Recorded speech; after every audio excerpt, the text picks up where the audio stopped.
I thank you very much for tuning in to That Will Never Work podcast. So, you can build a successful business, but will it be remembered?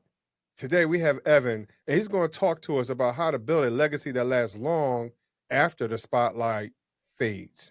We'll talk about it right after this. Educate, empower, enable, impact. Thank you for tuning in to That Will Never Work, an award-winning podcast where we share inspiring information and personal experiences related to business and the entrepreneurial journey from those who are leaders in their respective field. Now, here's your host, author and business coach, Maurice.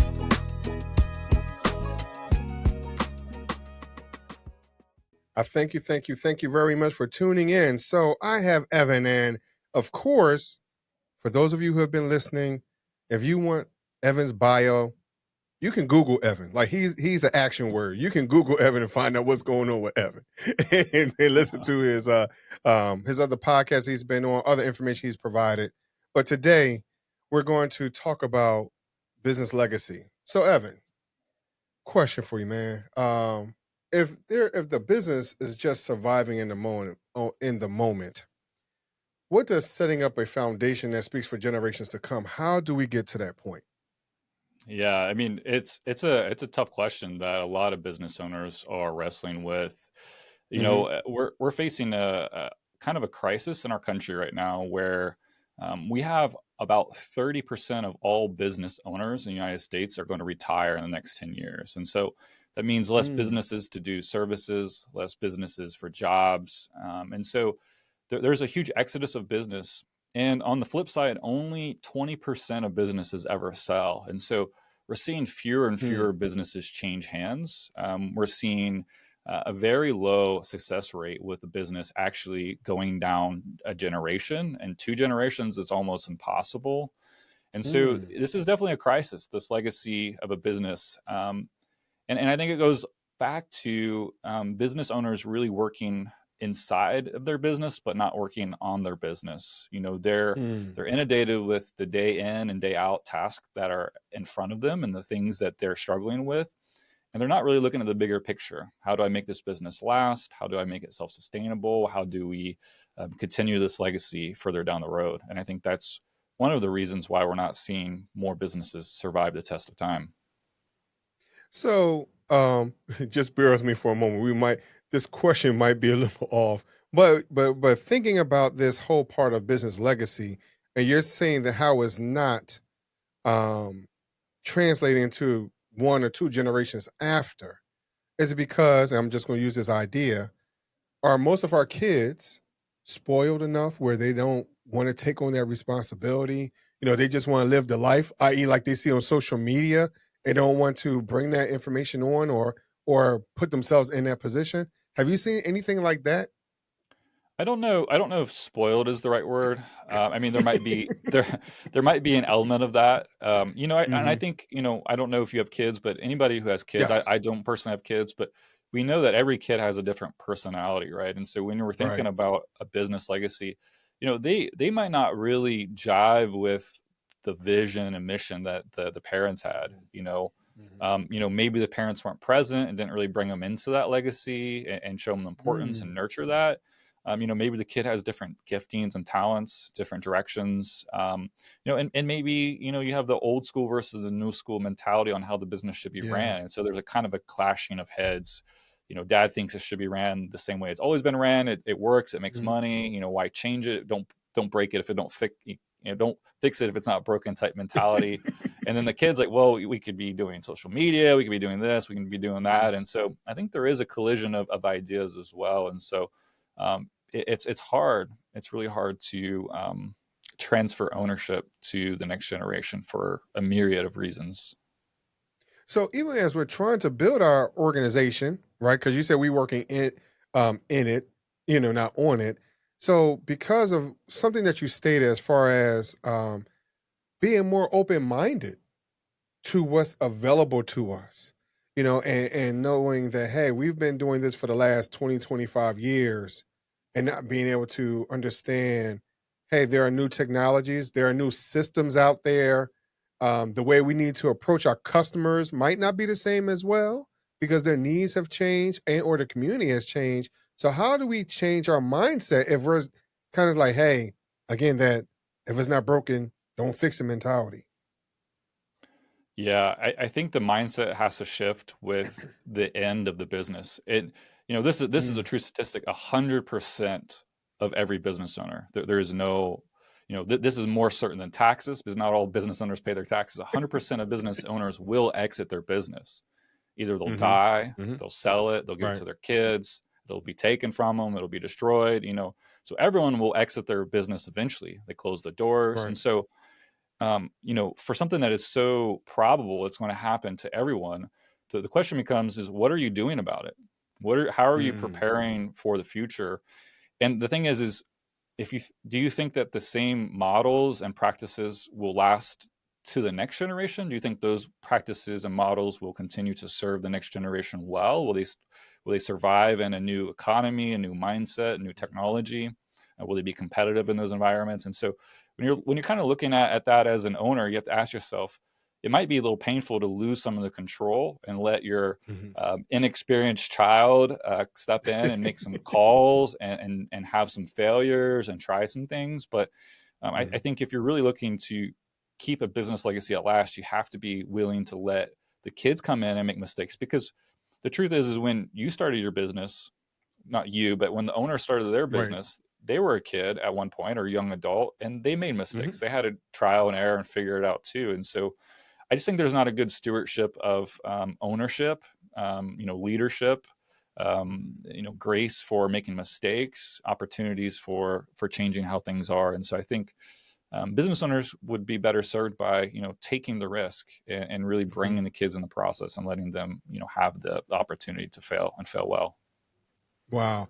So there's something that you mentioned going back a moment. You had mentioned about looking at the end first mentality, and part of that is that exit strategy, which you termed, or just used. Why would I want to consider my exit, especially if I'm just beginning? Like, I'm just starting out. Like, why would I want to consider the end so early on? Yeah, I mean, when you first start out, there are other priorities, right? There's things that are Hmm. important and there's things that are priorities. And I think, maybe an exit is not a priority, but it is important. And Hmm. so as you build a business, you got to think, well, you're starting out. Okay, so I need to obviously get some kind of legal entity structure. When I'm working with suppliers, I probably should get some legal contracts in place, not some kind of handshake verbal agreement. As I'm, hiring people, I should probably have some kind of document that they sign about certain ethics and morals and how they're going to get paid. As I build out a team, I should probably have policies and procedures, these kind of things that are not necessarily needed as you build a business, but can actually save you a lot of time and money. Keeping Mm. accounting software and documents, keeping your bookkeeping. So these things along the way will set you up for that exit success and make it less of a headache later on. And so yeah, that's what I would recommend. Mm. And I perused your website, and like I said, I listened to other podcasts you on. And one of the things that we don't always consider as entrepreneurs or business owners, as we become larger, we might consider it, but early on, we may not consider what our true evaluation is about our organization, and Hmm. consider how much are we really worth. And Yeah. when I saw that, I'm like, you know what? I haven't had that done in a while, in a while. So is that even, like, should I even, or are there like points where I should do that? Or are there points where, or anything else I might need to consider only at when I'm thinking about getting out of the business, or how should I look at valuation for my organization? Well, I think if you're looking for a 20-year-old tree, the best time to plant a tree is today, right? Not when you want the tree to happen. And so I think with anything, the more you plan and you think about it, the more success you'll have. And in a lot of ways, you kind of want to work backwards because, we're Hmm. thinking about a goal that's far out in the future, to my earlier point. One of the things is like, what is your retirement number? It's like, okay, so Mm. when are you going to retire? How much money you're going to need to retire? Like how many years you're going to be retired for? How much money is it going to cost? What kind of standard of living do you want? And you say, oh, wow, I need $5 million. And it's like, well, my business is worth 500,000. So you got some work to do, right? You have to Right. really consider what it is that is valuable. And when selling a business, it's not what you think it's worth. Because here's the disconnect I think a lot of owners have is they have this business that's provided them really good income, but what they don't realize is they bought a building 30 years ago when it was 10% as much as it is today. They bought equipment 20 years ago, it's 20% as much as it's today. They hired employees that stuck around and they haven't gotten a raise in 5 years. And so when a Wow. buyer comes in and looks at that business, they're like, well, the loan on this stuff is going to be more than you're making. So it's not an investment. It becomes a job. It becomes a liability. And so now the buyer has to put a loan up against their house.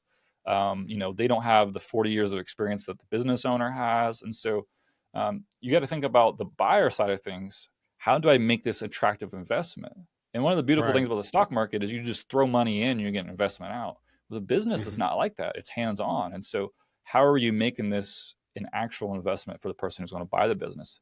And that's why only 20% of businesses that go on market ever sell, because business owners, they think of it from their perspective, but not the person purchasing the business. Mm. And thinking about the two things that you mentioned, which is equipment and the building. If I've had that building for 30 years, have I done any updates to it? Yeah. Yeah. I'm using that as an example because I just heard, I don't know what I was listening to, but listening to some of the NFL teams, right? And how some of them are considering updating their stadiums, because they've had it for 30, 40 years. Should we update the building itself, or do we have to build a brand new building because it's going to cost way too much? And I'm listening to you talk about how is that going to be attractive enough, even if I bring on that type of asset, and how much I need to invest in that. And those are things that we don't always consider, especially when I have clients personally, being nonprofits and religious organizations.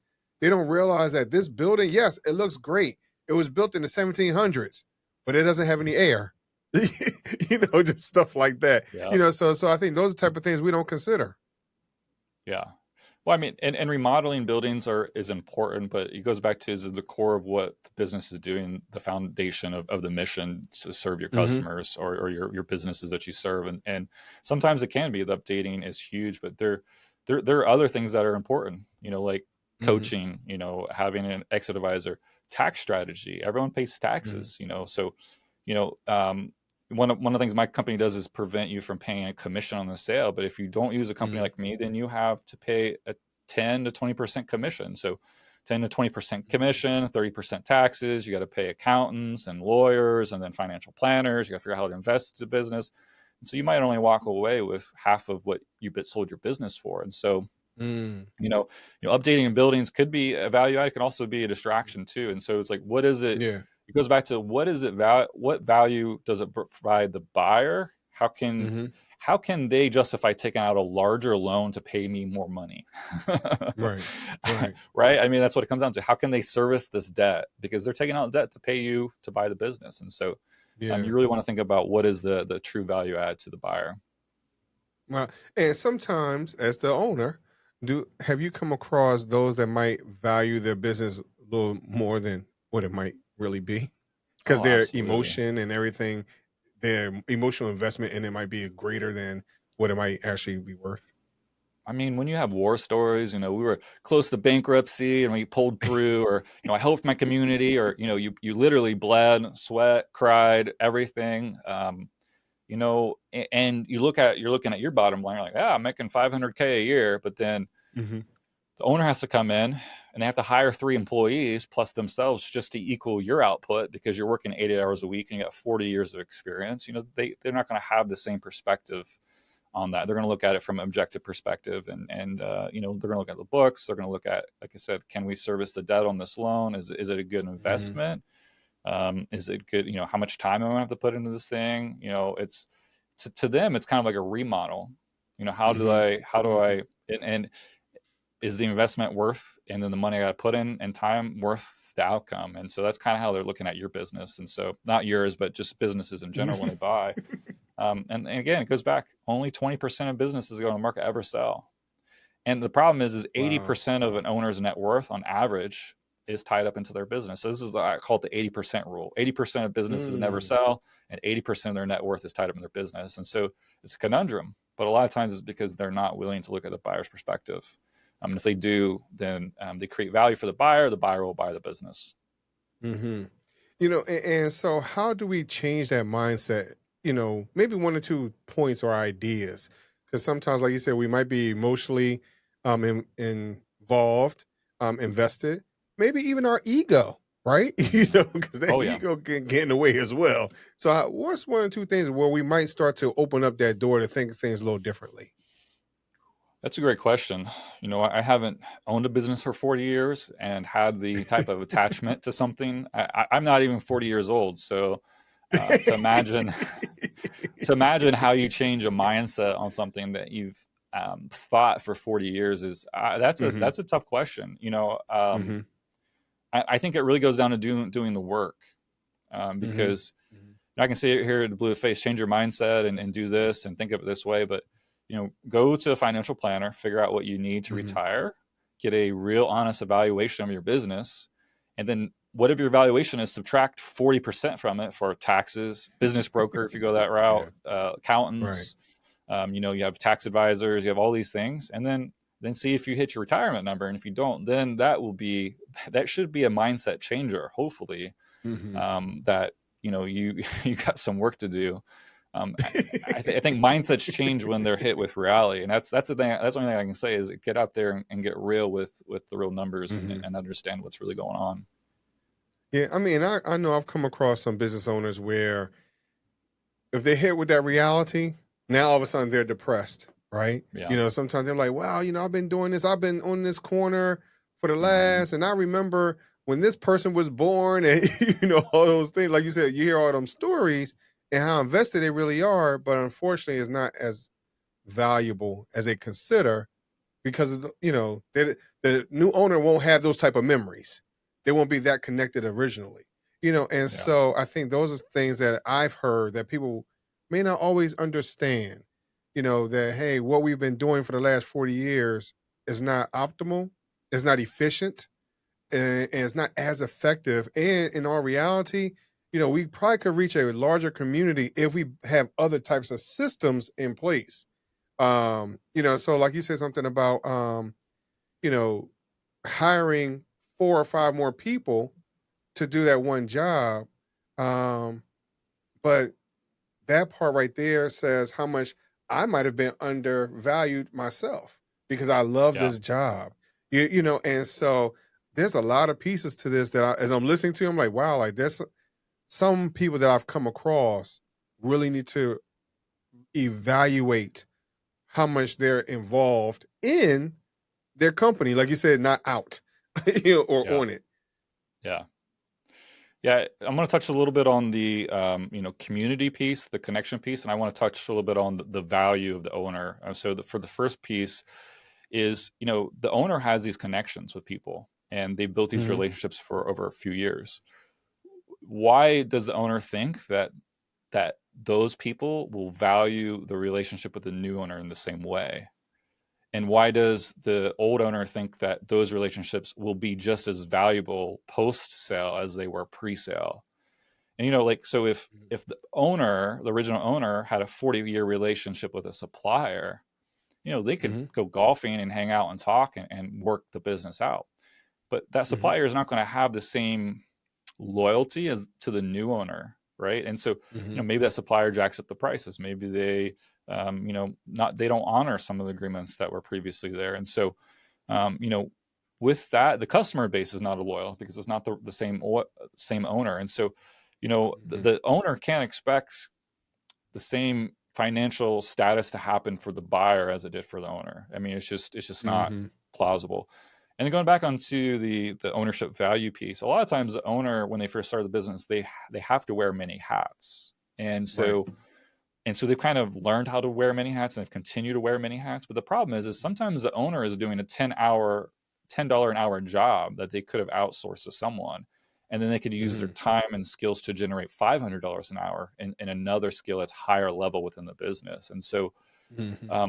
what happens with good buyers, they understand what time was valuable and what time wasn't valuable, and they outsource to the right people for efficiency, and they can extract more value out of the business. And so my call to the owner is figure out where you can do this. You might go from an 80-hour work week down to a 30-hour work week, and then realize, hey, if I hire another person, I can work 10 hours a week, still kind of be semi-retired, enjoy life, and never have to sell the business anyways, just collect a paycheck. Mm-hmm. And so this kind of goes back to the other option, is like, well, maybe you can keep it in the family, pass it down to kids. And so, kind of going back to that legacy piece, is really evaluate, do a hard evaluation of like what your time is worth, your employees' times are worth. And that goes back to, proper staffing and understanding the roles of the company. There's one word that you said, Evan, outsource. A lot of us don't think about that word. We don't consider that word, because again, we're so invested and we don't always know where to go get the right type of services for that word outsource. Yeah. So I think that's something that we need to consider. Absolutely. Even more. Even more. Well, and if you're a business owner, say you're a plumber, you've been plumbing for 40 years. And then if I were a customer and I told that business owner, hey, I'm going to hire a handyman to do my plumbing job, and he's like, 1/10 of your price. Well, you're going to say, well, you should hire an expert to do the thing that, like me as a plumber, that knows what we're doing. We'll get the job done quicker, more efficiently. You have a warranty. You're guaranteed that this is going to be fixed. If you hire a handyman, you might have this problem come back later. But yet, the owners are handyman at accounting. The owners are handyman at handing employees. The owners are handyman at negotiating deals. And they're unwilling to outsource to the experts that can really take care of them and bring them more utility and time and value in their business. And so it kind of goes like you said, mindsets, and that's another mindset owners have, is like, hey, I'm just going to do it myself and figure it, because they're capable people, very capable people. Right. But the problem is there's someone who's been doing that one thing for way longer that can do it better and maybe even cheaper. And so, yeah, definitely outsource if you can, and retain some of that value in your businesses. If you don't do it, the buyer will. Right. Well, Evan, I appreciate you coming on. This was fun, man. I mean, because these are things that, we don't often talk about. We talk about the beginning stages of, hey, do this and business plan and those type of things, but we don't also consider the end part, quote unquote end, because that, like you said, is just as important. It's not primary, but it's just as important as anything else. So I thank you very much for coming on the show. So with that being said, if someone has interest in that and they don't understand really what they need to do, like I said, I perused your website, I listened to other things, talk about, how to maneuver. But can you please let the listeners know where they can find you and or your information? Yeah, so my name is Evan Poling. You can find me on a lot of the socials. And then I have a company called bizretire.com. And it kind of goes back to your point about connecting. My email is connect@bizretire.com, because I connect business owners to business buyers, and business buyers and owners to experts that they need in order to do the buying process well, the selling process well, and the building of business as well. And so I'm kind of the connection point that helps connect everyone together that needs to be connected. And so we do that very, very inexpensively and add a lot of value. And so would love to meet with any owners and even buyers and help them with that process. Yeah, because I saw both of them. I'm like, hey, do I want to buy something today? Do I want to sell it? So have me consider it. But I thank you very much for coming on the show. Thank you so much. Sure, no problem. But Evan, before we go, man, I gotta ask you my question. My world famous question. My would you rather question. Yeah. You ready? Yeah, I'm ready. Would you rather choose 3 doors or a fork in the road? Yeah, this is a tough one. I think I would probably choose 3 doors. I think the illusion of choice is actually not choice. It can be tough. And so I think the fork in the road can help you doubt yourself and doubt your direction. But 3 doors, whatever's behind the doors are there. And so those are 3 more opportunities that you didn't have before. And so I think I would choose the 3 doors. Okay. All right, cool. I thought you were going to say with the 3 doors, because I had another guest who mentioned how the doors were glass and they could see through the doors, and the doors were open, things like that. So I was like, all right, so which way is Evan going to go? With this. But Yeah. you're right. It can be an illusion. So, but I appreciate you coming on. Thank you so much. It was a pleasure. Sure. Thank you very much. And of course, everyone, Evan's information will be in the show notes. And as I stated, you can, hey, if you're looking to buy something, you're looking to sell, talk to my man, Evan. I thank y'all very much for listening today, and I'll talk to you just a little bit later. Thanks for listening. Follow Maurice Chism on social media to stay connected and check back weekly for new episodes. Until next time, that will never work. Or will it?